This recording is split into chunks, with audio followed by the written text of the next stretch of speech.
Shalom, everybody.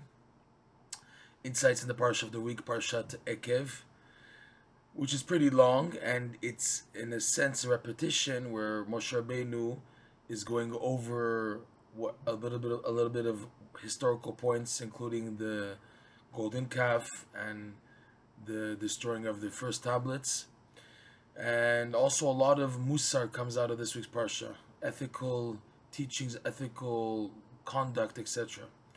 One interesting thing is when going over the historical point of the destruction of the first temples, the breaking of the first tablets, and then him being ordered by Hashem after beseeching Hashem not to destroy the Jewish people.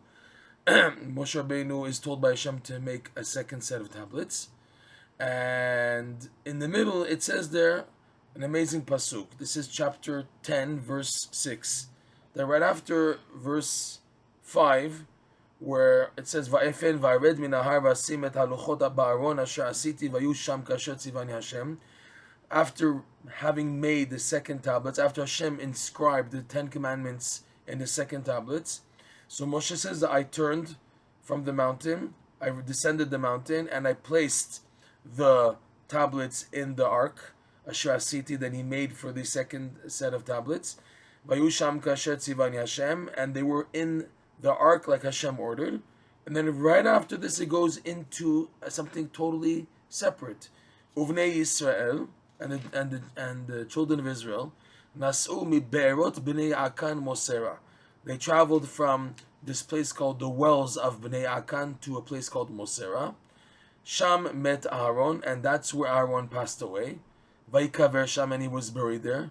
V'chein Elazar b'no tachtav, and his son Elazar became the high priest under him. So Rashi brings down all these very amazing questions. What's the connection between these two? And number two, we know that for a fact that Aaron passed away on Mount Hor HaHar, mountain called Hor, and not in this place called Mosera. What is it saying that he passed away there?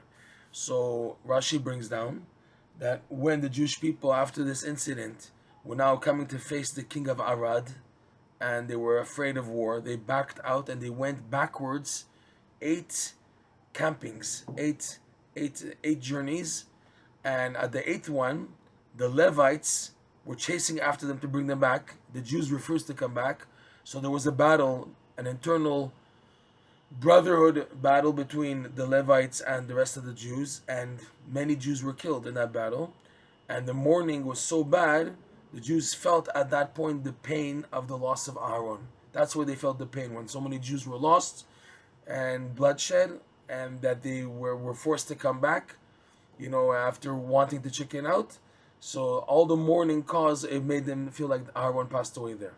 So it's very interesting because Aharon passed away elsewhere, but the Torah is making this point that they felt he passed away there. So also this thing, why is the Torah telling us 8 campings? This whole story here, it's very interesting. On a deeper level, we see Rabbi Nachman points out that Aharon represents the idea of bracha, blessings.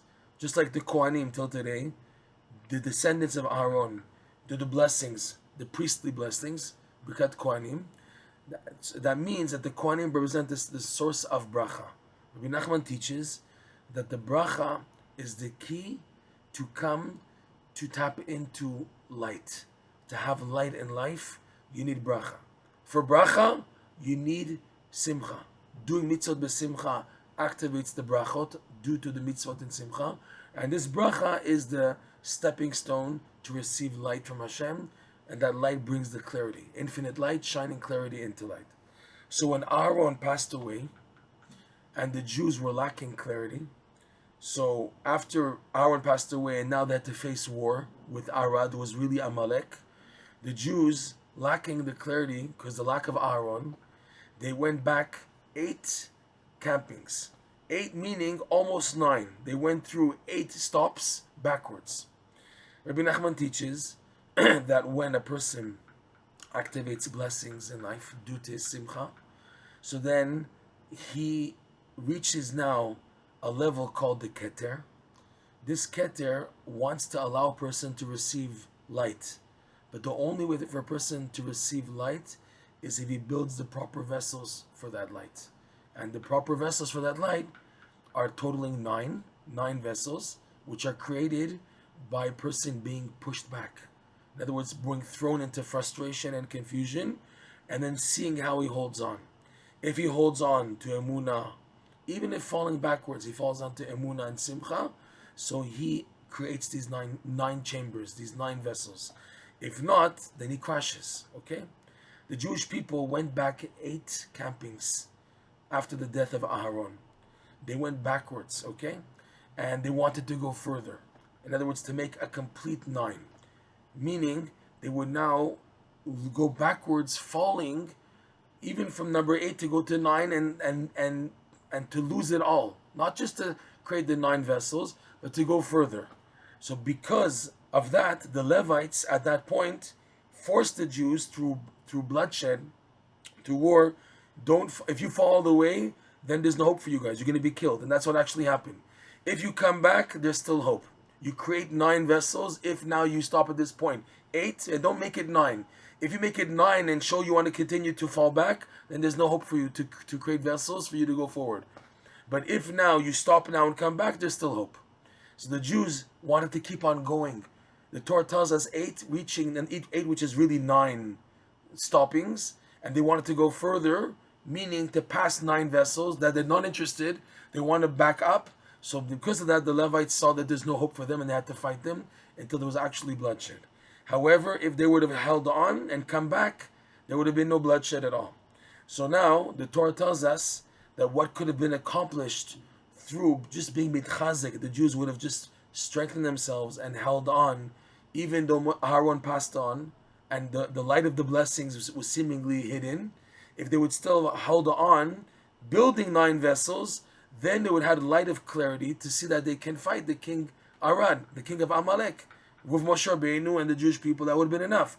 But because now they didn't, when they crashed, it was a real crash because they were lacking simcha, and therefore they fell off totally past the 9.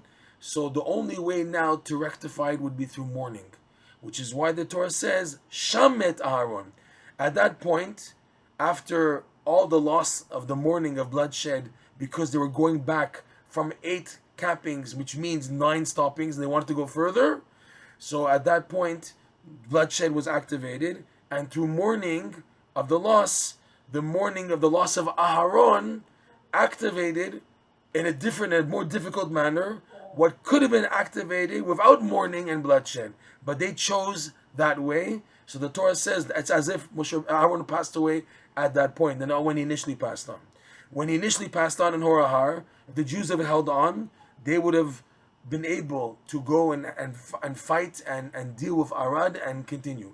But because they were lacking simcha and lacking emunah, so therefore they backed off these 8 campings, and the same tikkun became activated by the bloodshed, which is unfortunate. Rabbi Nachman gives this rule in life, and Rav Nosson talks about it. There are high times in history when Mashiach was supposed to come, when a breakthrough was supposed to happen.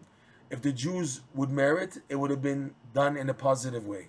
But because it didn't happen, Rav Nosson writes this in a few places, so the only way for this light to come down is through bloodshed, through the Kiddush Hashem, sanctifying of Hashem's name in a more difficult way of pogroms and Jews dying. So this is a lesson that comes out in the Parsha. They only experience Aharon's passing after having lost so many Jews, and the loss of Aharon is not really a loss. When the tzaddik passes on, he goes on to a higher level, being able to activate more prayers and more davening and more merit to help the Jewish people. But when you look at it as a loss, and then you take it negatively, and because you take it negatively, you do the wrong thing, so then the aftermath punishment is more severe, but through the suffering endured because of that, that also activates the rectification. So what it says in the Parsha, that's where Aharon passed away, it was their choice, instead of having it happen in a positive matter, and thus the passing would have been just at Mount Horahar. But here, because they were lacking their simcha and their emunah, shown by them panicking, going backwards, they lost all chambers, all vessels, by going past 9 stoppings, eight journeys, which were actually 9, and by doing so, they had to now have the rectification done through bloodshed, and then they actually felt the pain of the loss of Aharon and this unfortunate matter. We should be zoche to be strong, and no matter how strong the setbacks are, not to be afraid. Like Rabbi Nachman said, the main thing is not to make yourself afraid, to believe in your power, to believe in your strength, not to chicken out, but to hold on facing all the challenges in the merit of the tzaddikim who have passed on. Shabbat Shalom.